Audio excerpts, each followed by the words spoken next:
अस्सलामुअलैकुम नाजरीन, Abish narrates here. Today I am going to explain a Dutch family film जिसका नाम है ईप, इसलिए ध्यान से सुनिएगा। तो बिना किसी देरी के वीडियो शुरू करते हैं। मूवी का स्टार्ट एक छोटे से टाउन नीदरलैंड से होता है। एक नौजवान आदमी जिसका नाम था वार, वो अपनी वाइफ टाइन के साथ एक वीराने से फार्म में रहता था। फार्म के चारों तरफ घास ही घास थी। वार की हॉबी थी कि वो बर्ड्स को देखता रहता था। वो दूरबीन और बर्ड बुक उठाए जंगल में निकल जाता था। एक दिन वार बर्ड देख रहा था, तभी उसे एक परिंदे के बोलने की आवाज आने लगती है। जब वो बर्ड को देखने के लिए जाता है तो उसे एक छोटी सी क्रिएचर जमीन पर पड़ी मिलती है। वो उसे अपने हाथों में उठा लेता है। उसका फेस और बॉडी बिल्कुल फीमेल ह्यूमन जैसी थी, लेकिन उसकी बाजू पर विंग्स लगे हुए थे। वार दरख्त पर उसकी मदर को देखने लगता है, लेकिन उसे कुछ नहीं मिलता।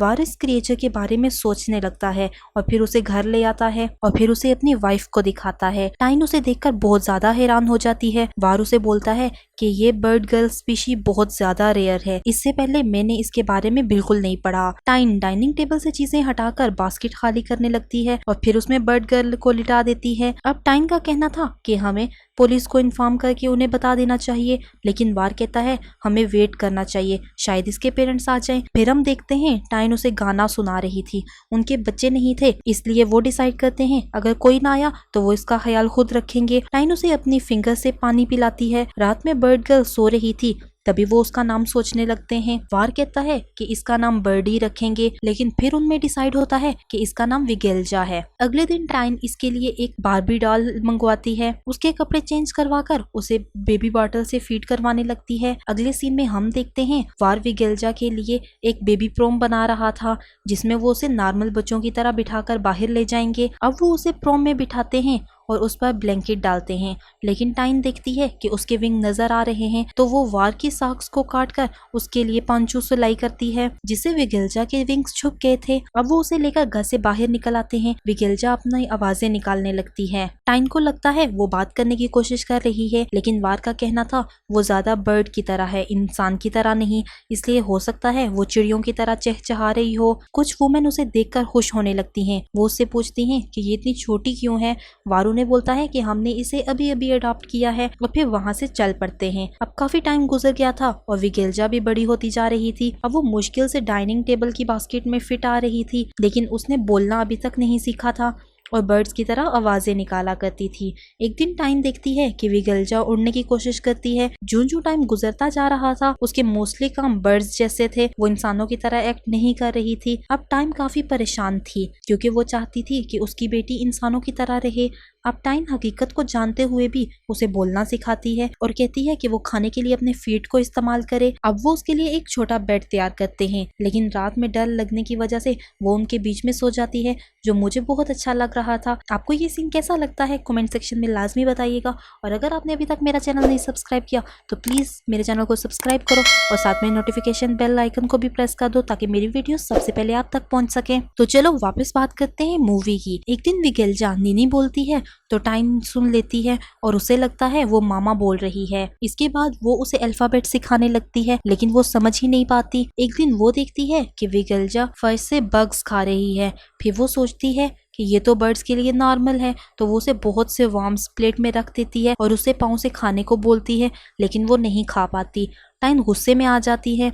फिर वो सोचती है कि विगेल्जा अपने आसपास के लोगों से ही मेहनत सीख पाएगी। वो उसी दिन विगेल्जा को रेस्टोरेंट ले जाते हैं, लेकिन जब विगेल्जा कुछ पेट बर्ड्स को उड़ते हुए देखती है तो वो भी उड़ने की कोशिश करती है। टाइन उसकी वजह से बहुत ज्यादा एम्बैरस हो जाती है क्योंकि उसके विंग्स सामने आ गए थे और उसे वॉशरूम ले जाती है और कहती है कि अपने विंग्स को छुपा कर आओ। विगेल्जा अंदर जाती है। उसकी मोम बाहर खड़ी एक वुमेन से बातें करने लगती हैं। जब विगेल्जा को बाहर आने में कुछ देर लग जाती है तो उसकी मोम डोर ओपन कर देती हैं, लेकिन विगेल्जा वहां से उड़ चुकी थी। उसकी मोम उसका नाम पुकारने लगती हैं, लेकिन वो बहुत आगे जा चुकी थी। टाइन घर आकर अपनी बेटी का वेट करने लगती है और उसके गायब होने का वार को बताती है। अब वो उसे बोलता है कि वो ज्यादा दूर नहीं गई होगी, हमें उसे तलाश करने के लिए जाना चाहिए, और फिर वो उसकी तलाश में निकल जाते हैं।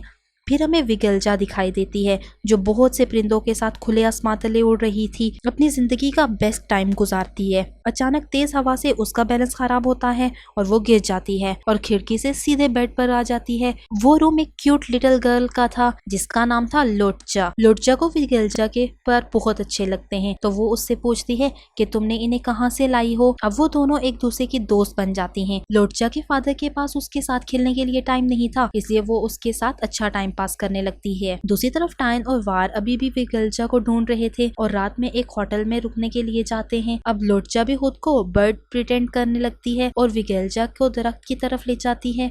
विगेल्जा दरख्त पर चढ़कर एक टहनी पर सो जाती है, जबकि लोटचा नीचे वाली टहनी पर सो जाती है। दूसरी तरफ वार और टाइन को होटल में कोई रूम खाली नहीं मिलता, तो वो भी उसी दरख्त के नीचे जाते हैं जिसके ऊपर विगेल्जा सो रही थी और फिर वो सो जाते हैं। लेकिन जब वो सुबह उठते हैं तो उन्हें लोटचा मिलती है। वो उन्हें बताती है कि मैं यहाँ एक बर्ड गर्ल के साथ आई हूँ।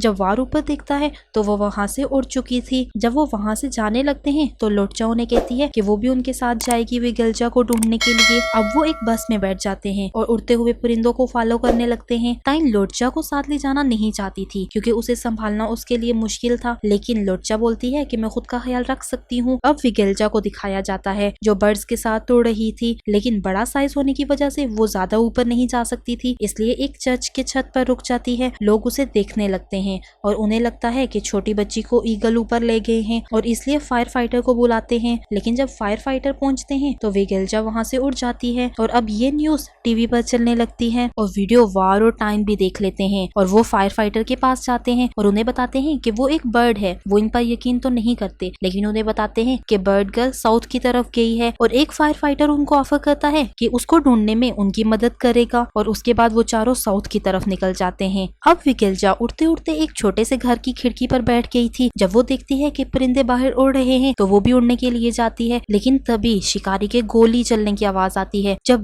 लोटचा गोली की आवाज सुनती है तो वो कुएं की तरफ भागते हैं क्योंकि उन्हें आवाज उसी तरफ से आई थी और उसमें झांकने लगते हैं क्योंकि उन्हें लग रहा था विगेल्जा इसके अंदर गिरी है। जब वार कुएं में जाता है और देखता है तो सिर्फ विगेल्जा का पांचू मिलता है और वो उन्हें नहीं मिलती। फिर वो रात गुजारने के लिए एक होटल में जाते हैं। अब टाइन लोटचा के साथ ऐसे बिहेव कर रही थी जैसे वो उसकी अपनी बेटी हो। रात में लोटचा देखती है कि उसके रूम के बाहर एक लड़का बैठा है। वो बाहर जाके उसके साथ बातें करने लगती है। फिर वो अपने रूम में जाकर बेड पर सो जाता है, लेकिन उसे बेड के नीचे से कुछ आवाजें आने लगती हैं और जब वो नीचे देखता है तो विगेल्जा उसके बेड के नीचे सो रही थी। अब वो बाहर भागकर लोटचा को इसके बारे में बताने के लिए जाता है। जब वो दोनों वापस आते हैं तो विगेल्जा उधर ही सो रही थी। अब लोटचा अपनी फ्रेंड को वापस पाकर बहुत ज्यादा खुश हो जाती है और फिर वो इकट्ठे सोने लगते हैं। सुबह लोटचा विगेल्जा के पेरेंट्स को उसके बारे में बताने जाती है, लेकिन जब तक वो पहुंचते विगेल्जा फिर से उड़ जाती है। अब वो फिर से विगेल्जा की तलाश में निकल जाते हैं, लेकिन लोटचा जाने से इनकार करती है। वो कहती है वो इसी लड़के के साथ रहेगी क्योंकि वो इसका अच्छा दोस्त है और विगेल्जा की तरह बिल्कुल नहीं है जो हर बार उड़ जाए। टाइन छोटी बच्ची को समझती है और उसे उधर ही रुकने देती है। वो तीनों फिर से निकल जाते हैं, लेकिन फायरमैन जल्दी ही थक जाता है और पास ही एक शेड पर रेस्ट करने के लिए रुक जाता है। टाइन और वार उसे जंगल में ढूंढते हैं और थकने पर वो भी वापस आकर शेड पर आराम करने लगते हैं। रात में फायरमैन की आंख कुछ आवाजों की वजह से खुल जाती है और वो देखने लगता है। विगेल्जा का विंग खराब होने की वजह से वो एक जगह लटक रही थी और उड़ नहीं पा रही थी। तभी वो उसे नीचे उतारकर देखने लगता है और उसकी मरहम पट्टी करने लगता है और फिर वो बिल्कुल ठीक हो जाती है और फिर से उड़ने लगती है। अगली सुबह फायरमैन टाइन और वार को बताता है कि विगेल्जा बिल्कुल ठीक है, मैंने उसे देखा है और वो भी अब उन दोनों से अलग हो जाता है। अगले सीन में टाइन और वार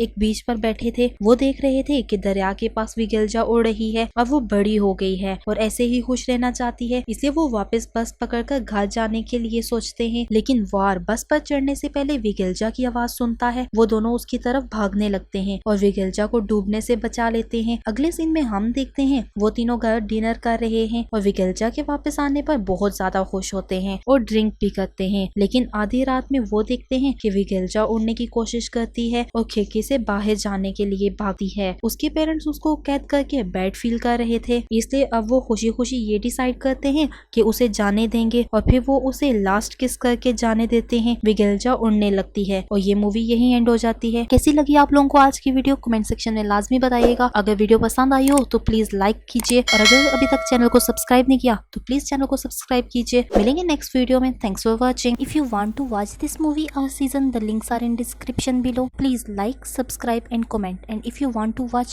more, hit the bell icon.